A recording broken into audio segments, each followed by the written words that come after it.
You imagine a simple tool, two blades crossing at a pivot, a pair of scissors in a barber's hand. You think the story starts there. It does not. The shores of Lake Turkana in Kenya hold something that destroys that timeline. Archaeologists pulled stone tools from the ground that date to 3.3 million years old. These sharpened rocks were not made by humans. The genus Homo did not exist yet. The ability to create a razor-sharp edge predates us entirely. The first cutting tool is older than humanity itself. Before a human hand ever gripped a blade, the blade was already there. Waiting, Cambridge archaeologist Margarita Gleba confirmed what this means. These were not crude rocks. The stone tools found at Lake Turkana were knapped with precision. They produced an edge sharp enough to cut flesh, to scrape hide, to slice through hair. The capacity to create a cutting tool was not invented by humans. It was inherited by them. This means the question you thought you were asking is wrong. The mystery is not how humans cut their hair before scissors. The mystery is why this sharpness was turned toward the self. Your assumption is that grooming is a modern invention, a luxury born from civilization and vanity. This assumption is a lie you were never told. It was simply implied by every image of a caveman you have ever seen. The truth inverts the story completely. For 3.3 million years, sharp edges existed in the hands of creatures that were not yet us. When the first Homo sapiens finally emerged, they did not invent cutting. They inherited a world already filled with blades. The tool came first. The human mind was forged by it. The question is not how they cut their hair. The question is when they decided to turn that ancient sharpness upon themselves. The earliest archaeological evidence of intentional shaving dates to approximately 30,000 years ago. Prehistoric people used paired clamshells as crude tweezers. Sharpened flint blades became the world's first disposable razors. This was not a casual act. It was deliberate, systematic modification of the human body using the sharpest edges available. But here's what nobody tells you about that choice. Hair provided a handle for an adversary to grab during combat. It collected dirt and food and became a nest for parasites that could spread disease through an entire group. Your ancestors did not cut their hair because they wanted to look good. They cut their hair because keeping it meant death. This was not fashion. This was the first act of self-preservation through self-alteration. The blade against the scalp was a declaration of agency over biology, a refusal to let nature determine survival. Then, something shifted that changed everything. 28,000 years ago, a Paleolithic figurine was carved from stone. Margarita Gleba confirmed what it depicts. The figure shows a woman with hair that has been deliberately braided. This is not a guess.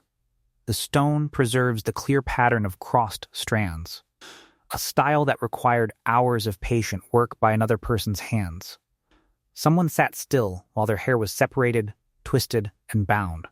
Not for warmth, not to remove parasites, not because a predator was coming. They did it for a reason we can only call aesthetic. This is the first hard evidence of a choice. The first moment grooming became not just survival, but self-definition.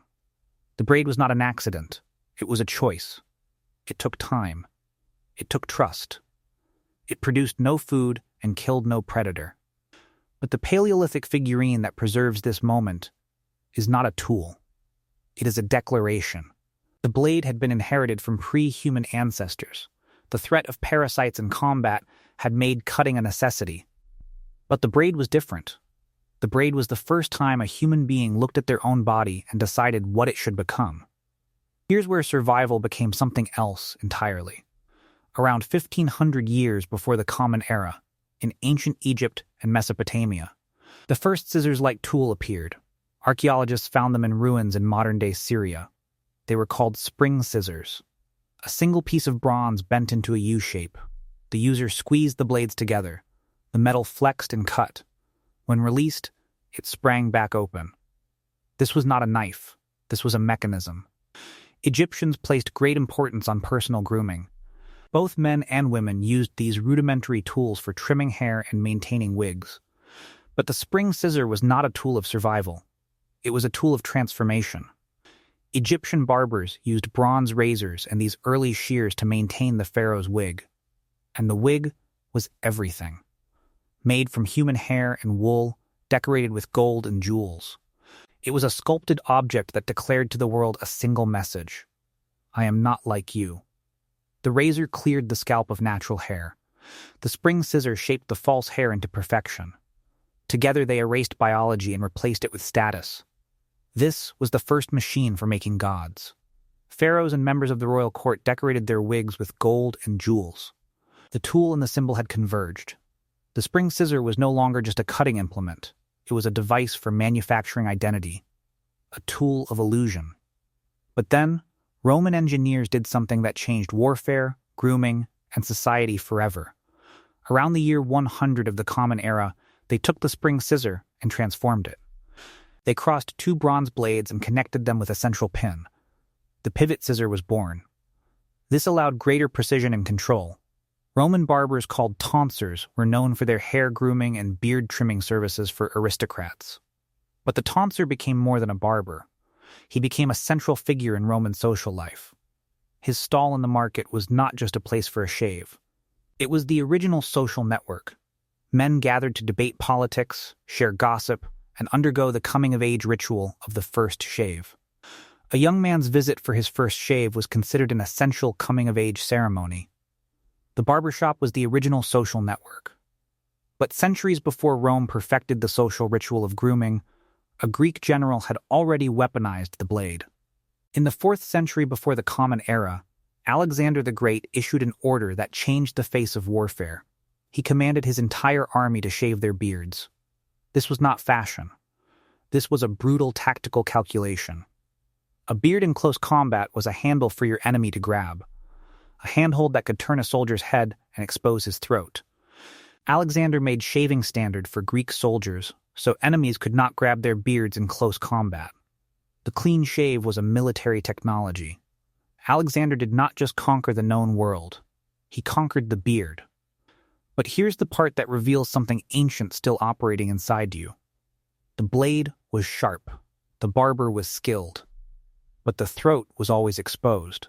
Historical records describe a method preferred by kings who did not care to run the risk that their barbers had been bribed to cut their throats. They did not use a razor. They used fire.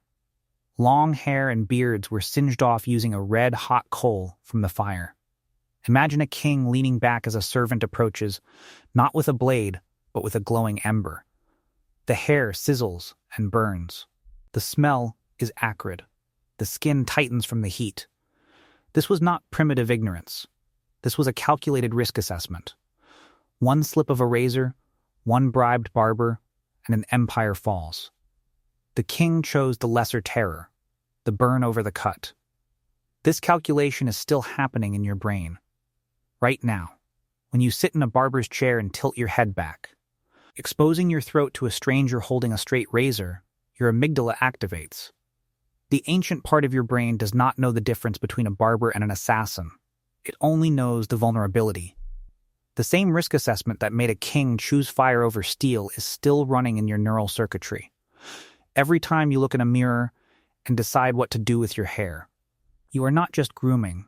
You are performing a calculation of survival, status, and identity that began 3.3 million years ago.